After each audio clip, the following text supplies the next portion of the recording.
মানুষগুলোই নবী করিম সাল্লাল্লাহু আলাইহি সাল্লামকে আল আমিন উপাধিতে ভূষিত করেছে। তিনি কখনো বিশ্বাস ভঙ্গ করার মানুষ না। তিনি যখন মক্কা থেকে হিজরত করে মদিনায় আসেন, যেই মক্কার মানুষদের অত্যাচারে নিপীড়নে নিজের মাতৃভূমি ফেলে রেখে অজানার উদ্দেশ্যে নতুন একটা ভূমিতে মদিনার উদ্দেশ্যে তিনি বের হয়ে যেতে হচ্ছে, সেরকম কঠিন একটা পরিস্থিতিতে সিচুয়েশনে তিনি যখন তার অত্যন্ত কাছের স্নেহভাজন আলী রাদিয়াল্লাহু তাআলা আনহুকে যখন ডেকে বললেন, আলী, আমি যে কোনো মুহূর্তে মক্কা ত্যাগ করব, কিন্তু তুমি ত্যাগ করতে পারবে না। তুমি 3 দিন মক্কা অবস্থান করবে, এরপর তুমি মদিনায় ফেরত আসবে। কেন অবস্থান করবে?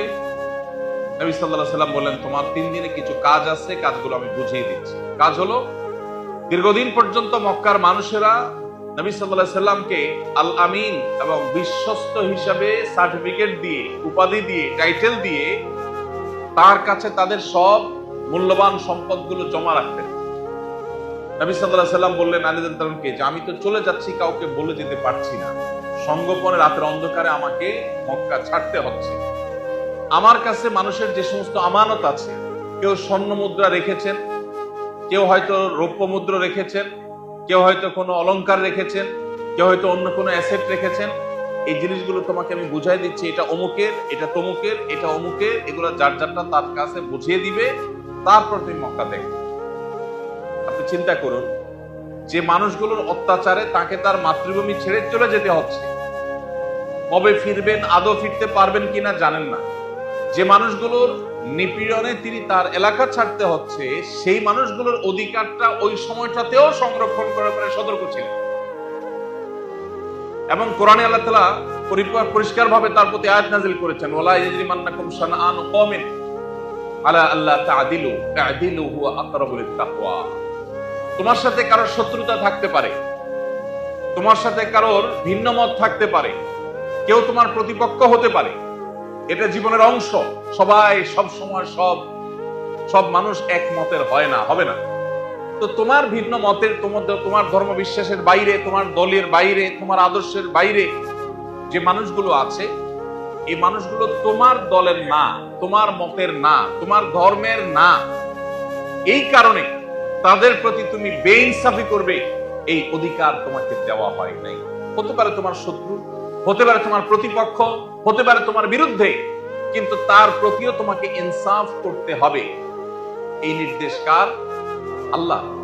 স্বয়ং কোরআনে আল্লাহ তাআলা বলেছেন, ওয়ালা ইয়াজরিমান্নাকুম শানআনু কওমিন আলা আল্লা তা'দিলু। কারো প্রতি শত্রুতা আছে, সেজন্য তুমি তার প্রতি বেইনসাফ করতে পারবে না, এই সুযোগ নেই। কোরআনে সবচেয়ে বেশি যে কয়েকটা নির্দেশ পাওয়া যায়, সবচেয়ে বেশি বারবার পাতায় পাতায় আল্লাহ রাব্বুল আলামিন যে নির্দেশ আমাদের জন্য জারি করেছে, সেটা হলো ইনসাফ করা। অন্তত 40 বার কোরআনে কারিমে 40 বার আল্লাহ রাব্বুল আলামিন আমাদেরকে ইনসাফ করার নির্দেশ জারি করেছে। বিভিন্ন জায়গায় কোথাও কোথাও আদল শব্দটি ব্যবহার করা হয়েছে, কোথাও কিসত শব্দটি ব্যবহার করা হয়েছে, কোথাও অন্য কোনো প্রতীক শব্দ ব্যবহার করা হয়েছে, কিন্তু বারবার কোরআনে আমাদেরকে আল্লাহ স্মরণ করিয়ে দিয়েছেন আমরা যেন ইনসাফ করি, আমরা যেন ন্যায় বিচার করি। এই ন্যায় বিচার, এই ইনসাফ আমরা সাধারণত মনে করি এটা তো যারা বিচারক তাদের কাজ। প্রত্যেকটা মানুষ প্রতিদিন অসংখ্যবার তার জীবনে ন্যায় বিচারের প্রশ্ন আসে। আজকে সকাল থেকে এই যে রাত হলো, এই পুরো সময়ের মধ্যে আপনার অন্তত কয়েকবার করে ন্যায় বিচার করবার প্রশ্ন আপনার সামনে এসেছে। আপনার সন্তানদেরকে যখন আপনি ভালোবাসবেন, তাদেরকে কোনো উপহার উপঢৌকন দিবেন, গিফট দিবেন, সেখানে আপনার ন্যায় বিচারের প্রশ্ন আছে। আপনি যখন মসজিদে প্রবেশ করেছেন, আপনার সাথে আরো লোকজন প্রবেশ করেছে, এখানেও ন্যায় বিচারের প্রশ্ন আছে। আপনি যখন আজকের এই সিরাত আয়োজনে এসেছেন, উপস্থিত হয়েছেন, এখানে আপনার আশেপাশের লোক যারা আছে তাদের প্রতিও ন্যায় বিচারের প্রশ্ন আছে। আপনার নিজের বসার সুবিধার জন্য আপনি স্বার্থপরের মতো করে জায়গা করে নিলেন, পিছন থেকে কে দেখছে কি দেখছে না, কার গায়ে ধাক্কা লাগলো কি লাগলো না, কিছুই দেখলেন না আপনি, এখানে ন্যায় বিচারের প্রশ্ন আছে না নেই? ইমানদারের জীবনে প্রতিদিন অগণিতবার তার ন্যায় বিচারের প্রশ্ন তার সামনে এসে দাঁড়ায়। আপনি একটা রিক্সা উঠলেন, সেই রিক্সা চালকের প্রাপ্য অধিকার দেওয়ার ক্ষেত্রে ন্যায় বিচারের প্রশ্ন আছে না নাই? উঠার সময় আপনি মুলামুলি করে উঠলেন না, নামার সময় ঝগড়া বাঁধায় দিলেন, টাকাটা দিলেন ঠিকই, দুটা কটু কথা শুনে দিয়ে চলে গেলেন, ন্যায় বিচারের প্রশ্ন আছে না নাই?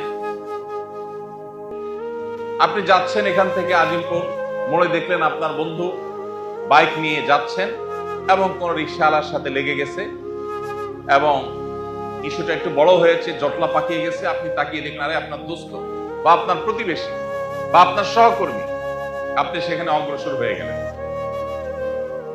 আপনি আগে থেকে আপনার বন্ধু যেহেতু, আপনার পরিচিত লোক যেহেতু, আগে থেকে আপনি বায়াসড, এখন চোখ বন্ধ করে আপনি তার পক্ষ হয়ে রিক্সাওয়ালার সাথে তর্ক জড়িয়ে দিলেন। ন্যায় বিচারের প্রশ্ন আছে না নাই? আপনার বন্ধু অন্যায় করার পর যদি আপনি সেখানে গিয়ে বলতে পারেন দোস্ত ভুলটা তোমার হয়েছে, চলো এটাকে স্বীকার করে মিটমাটের ব্যবস্থা নিই, এটা করার মতো মেরুদণ্ড কয়জনের আছে? খুব কম। প্রিয় ভাইরা আমার, আজ ন্যায় বিচারের যে সংকট আমাদের ঘরের অভ্যন্তর থেকে নিয়ে, রাস্তাঘাট থেকে নিয়ে, অফিস আদালত থেকে নিয়ে রাষ্ট্রের সর্বোচ্চ পর্যায় পর্যন্ত প্রত্যেকটা সেক্টরে, প্রত্যেকটা জায়গায় যে পরিমাণ ন্যায় বিচারের সংকট আছে, এই ন্যায় বিচারের সংকট মোকাবেলা করার সবচেয়ে সহজ পথ হলো মুহাম্মদ সাল্লাল্লাহু আলাইহি সাল্লামকে চর্চা করা, তার সিরাত অধ্যয়ন করা, তার অনুকরণ অনুসরণ করা এবং তাকে আমাদের জীবনে প্রাসঙ্গিক করে তোলা। সমাজকে পরিবর্তন করবার জন্য এর চাইতে কার্যকর আর কোন পথ আমাদের সামনে খোলা নেই। আপনি পৃথিবীতে অনেক সমাজ পাবেন যেই সমাজে ন্যায় বিচারের অনেক সুন্দর সুন্দর উদাহরণ আছে। আপনি যদি পশ্চিমে চলে যান, পূবে চলে যান, ইউরোপ আমেরিকাতে চলে যান, আপনি দেখবেন ন্যায় বিচারের দারুণ দারুণ উদাহরণ আছে। তারা সবাই কিউ মেনটেন করে চলাফেরা করে, বাসে উঠবে সবাই নিজ নিজ দায়িত্বে লাইনে দাঁড়িয়ে গেছে, কেউ কারোর সাথে ধাক্কাধাক্কি করছে না। এরকম ন্যায়সঙ্গত আচরণের বহু দৃষ্টান্ত পাবেন। কিন্তু সেই সমাজেই আবার দেখবেন অসংখ্য অগণিত অবিচার চলছে, যেগুলো হয়তো আপনার আমার চোখে বা দৃষ্টিতে ধরাও পড়ছে না। সেই সমাজের মানুষ তাদের ট্যাক্সের টাকায় যখন ফিলিস্তিনের নিরীহ মানুষের উপরে বোমা মারা হয়, তখন তারা মুখে কুলুপ এঁটে বসে থাকে। ন্যায় বিচার না অবিচার? অবিচার। মুহাম্মদ সাল্লাল্লাহু আলাইহি সাল্লামের আদর্শের বাইরে পৃথিবীতে যত চকচকে তকতকে, যত আদর্শ, যত সৌন্দর্য আপনি দেখবেন, সেটার একটা লেয়ার অনেক সুন্দর দেখা গেলেও তার পেছনের লেয়ার অনেক কালো, নিকশ কালো, অন্ধকার। আপনি যদি সকল লেয়ারে উজ্জ্বলতা আশা করেন, সকল লেয়ারে সৌন্দর্য আশা করেন, তাহলে মুহাম্মদ সাল্লাল্লাহু আলাইহি সাল্লামকে চর্চার কোনো বিকল্প পথ আপনার সামনে